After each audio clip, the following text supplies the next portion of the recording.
Hello, I'm Mark Bassingthwaighte, the risk manager here at ALPS, and welcome to the latest episode of ALPS InBrief, the podcast that comes to you from the historic Florence building in beautiful downtown Missoula, Montana.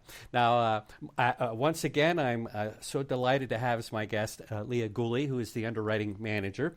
And I don't know if all of you know this, Leah is in Missoula, in the beautiful historic building, and I telecommute. I've been telecommuting for many years over in Billings, so maybe I should ask real quickly, are we still having a beautiful day in beautiful downtown Missoula, Montana? We're getting into August here, but I can see a little light coming in. It's beautiful and sunny, a little cloudy, but I'll take that over the snow that we know is coming. So yeah, absolutely. I really wanted to have Leah join me for a conversation.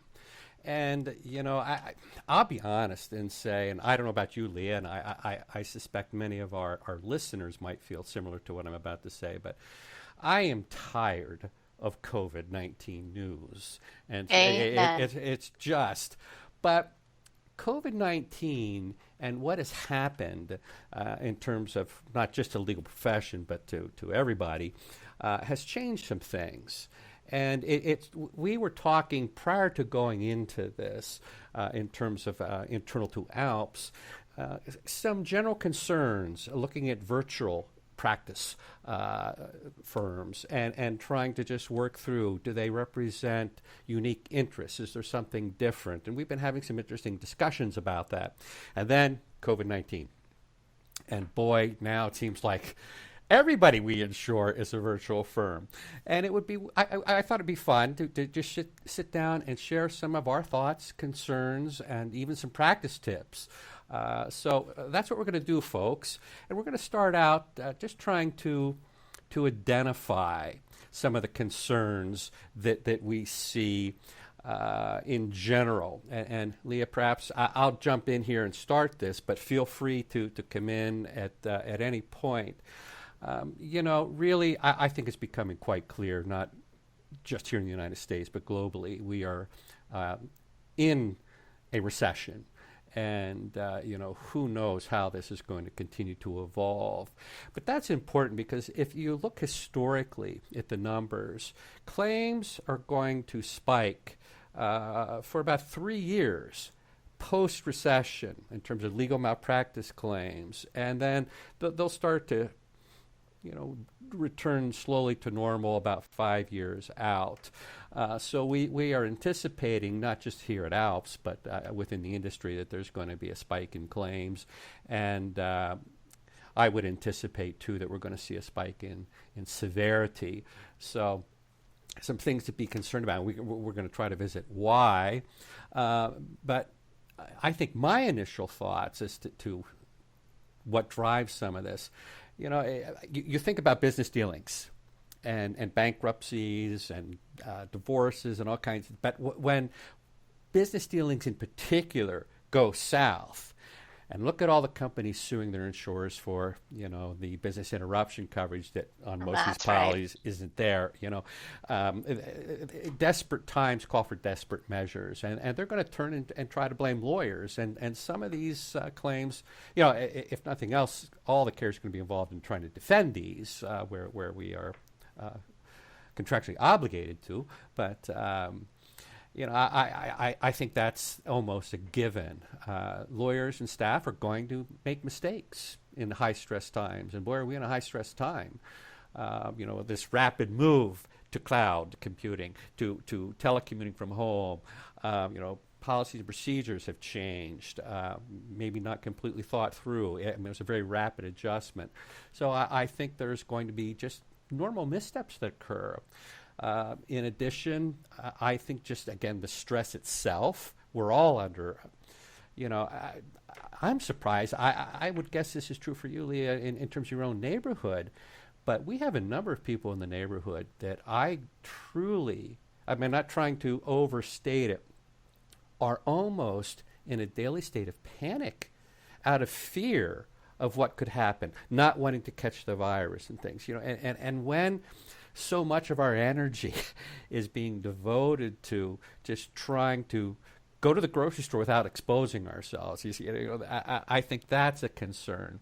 And at the same time, our clients are under the same stresses, going through the same Exactly. thing. And that is going to, are they going to question their own decisions down the road? Why didn't you prevent me from doing this stupid thing that I did? That's right. So, there's a lot of stuff going on here, and could also even talk about the closures of courthouses and all the changes in just the local rules, court rules, procedures, filing deadlines being extended. There's just so many things up in the air. Very difficult to stay on top of.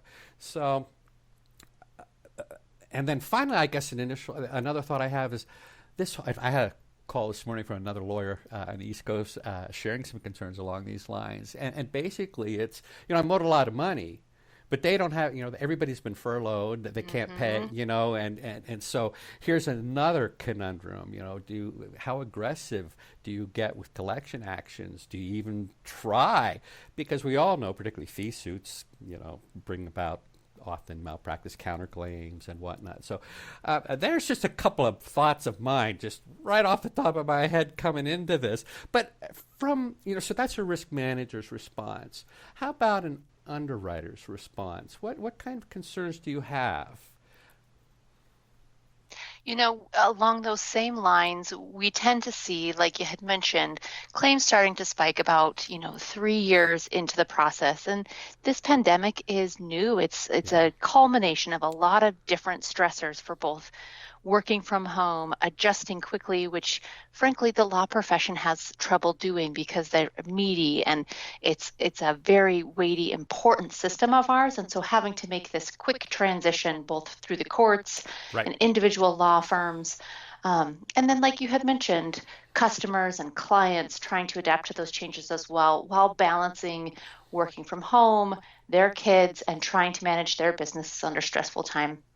We do anticipate certain trends within certain areas of practice. You can imagine divorces may be on the rise, as well as marriages, like you said, and then folks kind of looking back. So overall, from an underwriting perspective, trying to see where you sit individually, where your area of specialty lies, and sticking to that area of specialty, knowing how some of those changes come about and how you can adapt to that in this pandemic. Yeah. That's a really important aspect to all of this. Yeah. One of the things I think is worth noting for our listeners, I brought up this whole point of, we can anticipate due to stress, financial stress, fear, all of the things going on that missteps will occur as a result. I can share, and I would assume you may have had one or two more conversations than me, but our claims attorneys are already seeing claims that are missteps that occurred post this work from home transition. So we are already seeing these types of claims start to come in. Not unexpected, but let me jump. I think we've set the stage reasonably well, but what's more interesting to me, and I would anticipate our listeners, is, these virtual practice / work from home risks that we see. What are your thoughts in terms of trying to manage that? Maybe you can come at it from a concern and a management kind of piece. I could anticipate, for instance, because I know we've talked about this in the past, but, supervision. So, what's your concern with supervision, and what are your thoughts about if I'm a law firm wanting to be insured, what can I share? What helps ease your mind? You see where I'm going? Absolutely. How can I present as a good risk in light of this change? Yeah, that is a great question. Supervision amongst law firms has always been a hot topic for underwriters. This isn't a new issue, but it's certainly more prevalent now that COVID has moved more folks to working from home. Supervision in general is just knowing what you, your partners, your associates, your employees are doing on a daily basis and understanding that if there are questions, if you're a collaborative law firm, that you have the ability to reach out and talk through those issues and not feel like you're on an island, like you need to make a decision in isolation. And so that expressing how you typically manage either those daily conversations, Hmm. you manage the big picture conversations that happen for your firm, that kind of thing is interesting for the underwriter and important, I think, for us to understand that you are cognizant of your risks in the firm that way. And am I incorrect in sort of what I hear you saying, at least to some degree here, is aren't we really talking a little bit about wellness? Checking in and trying to keep people connected? Is that where you're focusing with this checking in daily, or is it a procedural kind of thing? I mean, what? Maybe it's both. I don't know. What? Yeah, yeah, I would see it as both kind of two prongs. Your wellness, and that's a great point to bring up that there's the wellness for individual attorneys really is just keeping everybody connected and engaged, and it has to become more of a top of mind activity Hmm. amongst the firm. Um, the other side of that is the supervision and making sure that the work product itself is available for conversation. Perhaps you set up Zoom office hours if you and your staff are spread Right. across so that they know a specific time that they can get a hold of you. Or you have with your team a specific daily meeting time that you know you're going to check in and answer questions or even just engage in that office chit chat that you normally don't get to when Yeah. everybody's working from home. We miss that. Yeah, yeah. And I love that you brought that up because I have been, as you know, telecommuting. I'm 350 miles That's right. away from the mothership here, and you know, and long-term telecommuting can work for some people, and for others, it really doesn't.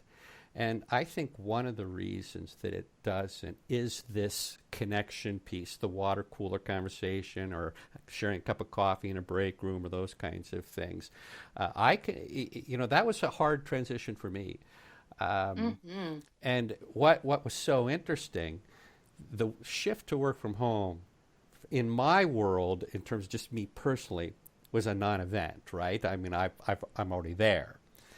But the company's response was night and day game changer for myself and a few others that have been long-term remote employees because we are now far more engaged. You and I are having this discussion. Everybody hears the audio, but we're watching each other. We're on Hmm. Microsoft Teams. And, that we have used, I think, as a company in a very effective way to maintain engagement amongst the ALPS community in terms of the workforce. So as a risk manager, I absolutely agree with you. I think supervision is important from this connectivity piece, this wellness piece.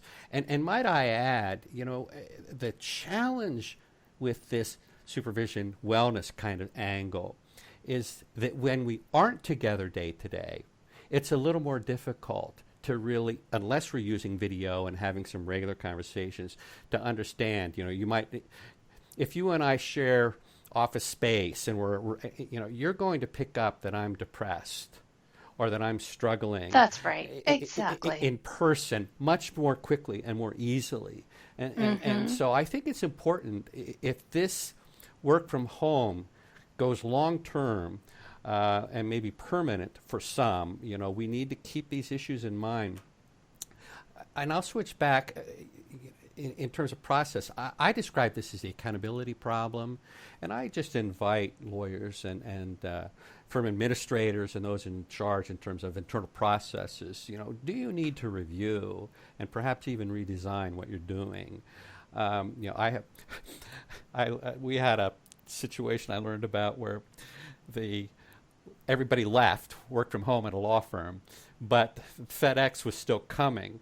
And so Oh what they dear. did is put a cardboard box outside a locked front door and a sign, FedEx, drop and pick up from here, and a little arrow. And there are envelopes in here for FedEx to pick up.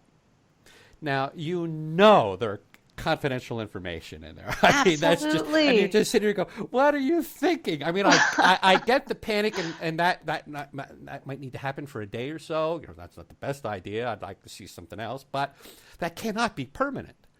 You know, so I invite folks that are listening again to think about your calendaring process, the mail process, client communication, file documentation. Are we really keeping all of our files current? Are we maintaining client confidences? You know, for instance, kind of fold this over into a professionalism piece. But, you know, you have to have a workspace that the kids aren't running back and forth in the background in the PJs and having a water balloon fight while you're trying to meet with your client. I mean, that just can't happen. So, you know, it's a professionalism issue, but it's also they can't and should never have access to the home computer that you're using for work, you know, those kinds of things. So there's some thoughts on trying to manage some of this. Do you have other things that you'd like to add to this one? Well, let's talk about what you had said, kind of re-envisioning what your processes are. Okay, As you yeah. look at that, you know, you've moved as a firm, say, to a part-time work from home due to COVID. Maybe you want to continue that. Maybe that makes sense for your firm. And so it's a good opportunity for you to look at what new technology is out there, what new opportunities you have to create efficiency for your law firm, to meet your clients' needs. And then also just making sure as you make those shifts that technology training takes place, that people are really comfortable with it. Yeah. Again, Yeah. kind of circling back to the wellness, right? Are you able to use it and actually see each other on Teams and have those connections and feel comfortable in a client meeting to be able to communicate what you need to communicate to them? So yeah, keeping top of mind on all the new stuff coming out, just rolling out based on COVID. There's so many new opportunities every day. Yeah, there really are. And you know, I'm going to do a jump shift here. You know me, I go off on these tangents at times. But I love the comment about, you know, again, looking at processes, but also reviewing and trying to understand the technology. More and more I've been talking about, you know, lawyers are to understand the benefits and risks associated with relevant technology. And we're always very good about the benefits. Risks aren't so, you know, as obvious, and you really need to take some time. And it just by way of example, and it's just trying to underscore the importance of reviewing your processes and really looking at everything. You know, we could have, let's say you and our adverse attorneys representing adverse parties, and you know, we're in a meeting and we're all talking. You know, I set this up. I can control whether people are recording this from the platform, but you know, people can also just put up their phone and record. I can't do everything to prevent things from being recorded, and you know, so it's just one crazy example of we need to think through the ramifications of what we're doing and the technology and how we're using it. Hear me clearly. There's absolutely nothing wrong, and it's not incompetent or anything to use Zoom or Teams, you know, but we have to understand the benefits and the risks and address them. And same might be with collaborative calendar kind of thing that's out on the web. You know, it's about just trying to maintain client confidences and maintaining privacy of the data and whatnot. Leah, I'd like to take a moment and share a couple of specific risk management tips that are important to me. And if you have other tips to add here, please again, jump in. But I want to share just, again, some obvious things that kind of come to my mind from a risk perspective. And this hopefully goes without saying, but I think we see this all the time. COVID in situations like this, in terms of recessions and whatnot, you're going to see this type of claim go up. And it's really dabbling. Please don't dabble or do a quick jump shift to a new practice area. I have spoken with attorneys that are very intentionally moving right now and very aggressively into the bankruptcy space for obvious reasons.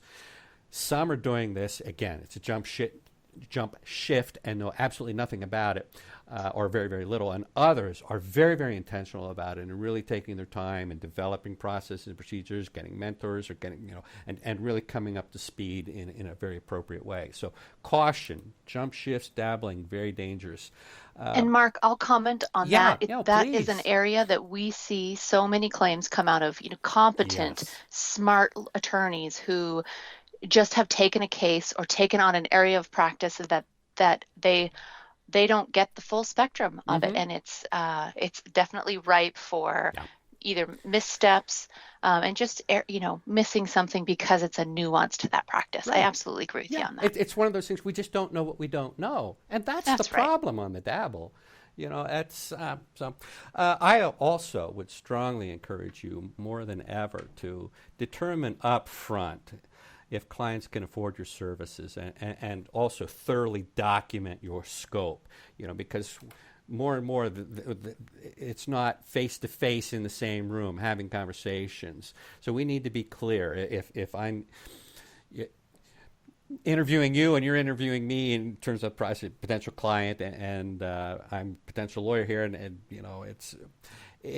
we really need to understand, Leah, can you afford this? It's not a discussion over my hourly rate. Here's what this divorce might cost, or what this bankruptcy might cost, and these are some variables, and I'll give you the best effort that I can to give you some accurate parameters, but then this is what I'm going to do and what I'm not going to do. I think now more than ever, these are key things to do.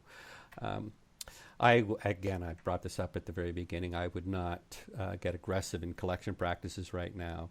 And maybe to really underscore this, a lot of lawyers will say, I did good work, got a good outcome, I deserve to be paid. Now more than ever, I don't care. It's completely irrelevant. That's a given. Let it go. The only issue is there any money out there to get? And a harsh reality is, a lot of these people with furloughs and everything else, there is no money. They're not paying their rent. You think you as the lawyer are have first in line? That ain't happening. It's roof and food for the kids. They're a top priority right now. And so I would not get aggressive with collection actions. I'm not saying walk away. I'm just saying that's be reasonable about, because you can put people in a corner, and then the counterclaim is coming. And of course, make sure that everybody's aware of changes in relevant rules, regulations, and laws, so that we don't blow some filing deadlines just because we're out of the loop. But I would also add that clients should be made aware of changes that might impact their matter. So don't overlook keeping clients informed, because it's their matter.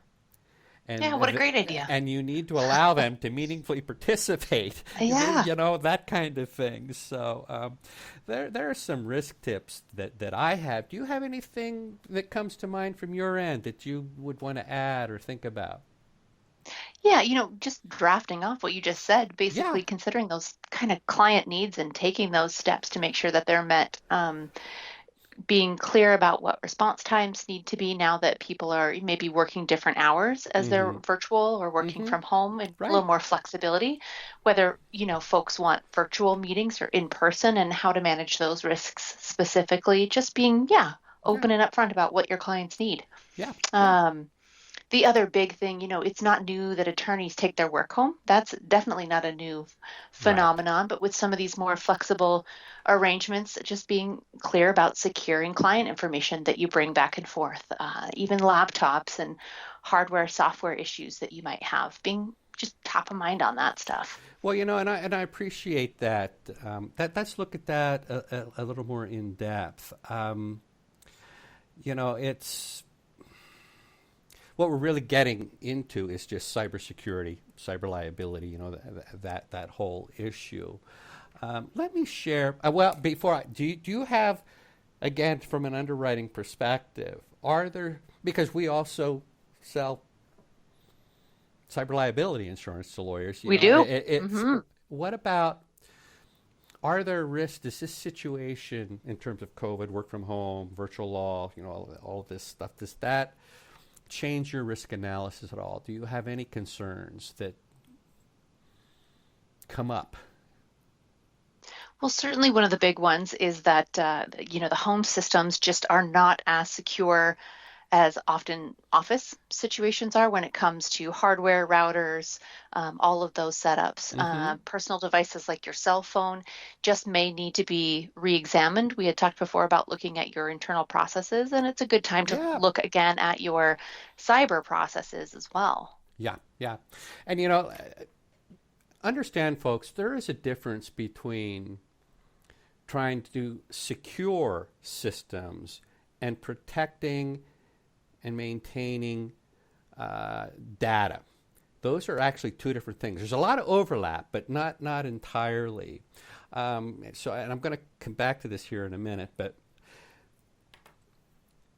you talked about home systems, and just to underscore that point, can I share to our listening audience, home routers as an example. Often they are older devices. They have not ever been appropriately set up, meaning the default password hasn't been changed. You can get these default passwords off the routers in seconds off Google. You just figure out what kind of router it is, and it's typically admin or some silly thing like that.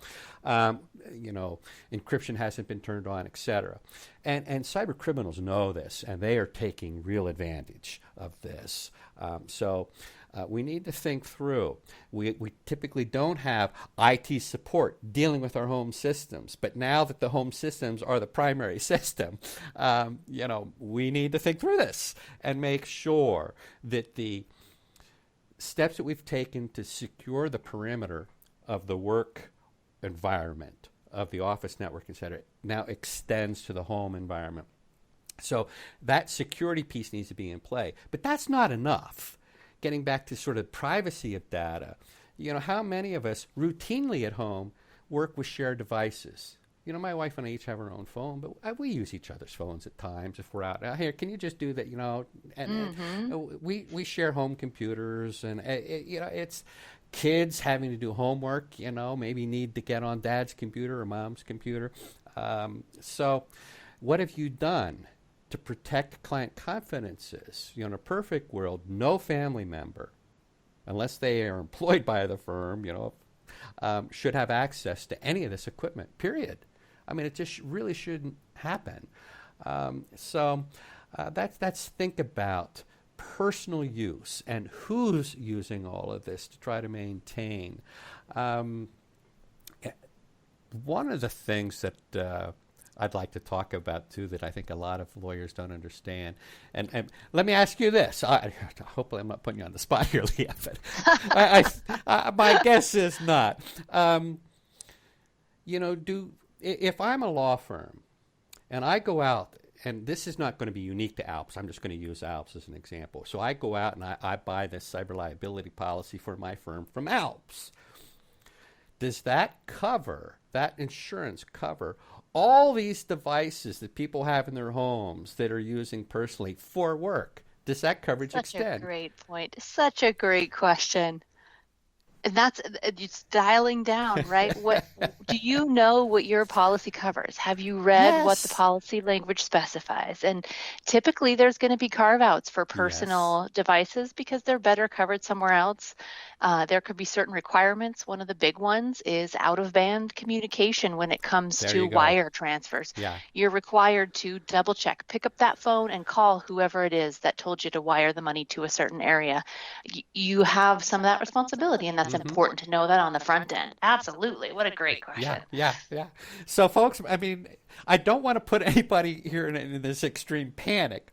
I mean, and policy language is going to differ, but generally, these policies cover equipment that is either owned by or leased for, law firm purposes. That is not what a home laptop is, or the home cell phone, or the home iPad, and all these other things. Now, if a personal device, was the pathway, perhaps, in to the network, and the firm's network is breached and something happens, these policies, I mean, there's a lot of detail to them, but I have trouble seeing how an insurer wouldn't be stepping up for that one. The real concern is if the attack is limited to, and this is happening, which is why I'm having this conversation, to the home systems. So if I'm a hacker and I break in, Leah, to you as an attorney at a firm, into your home laptop, and I steal everything, and and I don't need the network anymore. You've got all this stuff on your laptop, and what a great opportunity. And then you turn around and say, well, I have cyber coverage for this. No, you don't. The firm has cyber coverage for firm equipment. This isn't firm equipment. So it's just something to think about, just to be aware of. So it gets back to thinking through your practices and procedures and your processes in light of these changes. Right. So I would obviously encourage IT support to address any concerns and even just talk to your IT support person. Here's what's going on in various homes. What do you think we should do? What are your concerns? Can you help us? And it just take it a step at a time. Other thoughts, other concerns that you have here. I don't want to take up too much of your precious time, but well, I think these are excellent tips that you've brought up, and a lot of really thought-provoking information for firms and attorneys to mull over, especially if folks are considering doing more of a long-term flexible work from home situation. Yeah. And maybe can I end with this? If firms are going to think about really extending, at least to part of the workforce perhaps, more of a full-time work from home, remote, which in my mind is a little bit different than a virtual practice, but I think from a risk perspective, really not a whole lot. Well, initially, is that just the fact that we have work from home folks now? Is that an uh-oh for an underwriter in terms of just that fact? That's a great question. No, if you have a virtual practice or somewhere in that spectrum from virtual practice down to a flexible working from home environment, Mm-hmm. again, it's not something necessarily that is new to the industry. It's just more prevalent now with firms. Mm-hmm. And so knowing that attorneys are looking out for some of these pitfalls, cognizant of what they need to do to mitigate, that's really the important stuff that underwriters want to know. Yeah. And I think that's important for folks to hear, and it's a great place to end on, because in my mind, there's nothing wrong with work from home. It's not the tool. It's what do we do with the situation we find ourselves in. Exactly. It's if we were really concerned about all these changes and we wouldn't want to insure new young lawyers that just hang up a shingle because they don't know what they're doing. You see where I'm going? But you don't have to be, have 10 years experience to be this computer geek, have this high tech system at home, and all. The insurance industry, we are comfortable with the change. What becomes important is how do you respond to the change? Are you responsible in managing these transitions and then following through and adjusting and altering processes? So if you're thinking long term of staying in this space in full or in part, I really encourage all of you folks to take some of the things that we've raised here to heart. I think I've been telecommuting for 10 years. I love it. I won't ever go back. Assuming ALPS will allow me that extend that privilege that I can stay out here. But it's not the work from home environment that's a concern.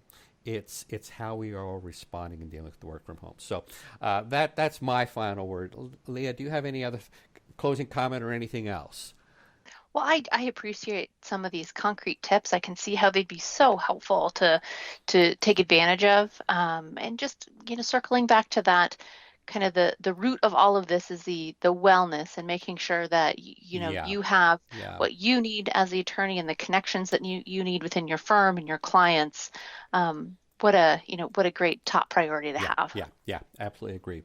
Well, Leah, thank you so much for spending a little time with me and the audience today. I hope you've had some fun. Look forward to doing this again. We periodically get together, and yeah, Absolutely. it'll be awesome. I look forward to the next one. Before I sign off, I do want to update anyone that has listened to an earlier podcast called "Listening to Your Life." It's a little bit of a story of a challenge my wife gave me, and just shared some thoughts about what was happening. And basically, I've been doing a lot of bike riding, and there was a challenge to ride 1,200 miles by the end of summer, which is defined as the end of September. And this all started at the beginning of the COVID stay-at-home situation here in Montana. Well, as of today, which is what? The 12th of August, I'm at 1,421. So Whoa. I am rocking it, and I've upped my goal now. I'm going to try to hit 1,750 by the end of August or September. So it's been a lot of riding, a lot of fun. And as we near the end or shortly after the end of this, I'm going to come back and do another little podcast on listening to your life and some learning to the whole process. But for those of you that are monitoring all of this, 1421 as of today. It's a lot of miles, but it's been a great experience. So I will say goodbye to all of you. If you have any thoughts, concerns, issues you'd like to discuss in future, or perhaps here in a podcast, don't hesitate to reach out to me at mbass, M-B-A-S-S, at alpsinsurance.com. Happy to try to help in any way that I can. Thanks again, folks. Thanks, Leah. Goodbye.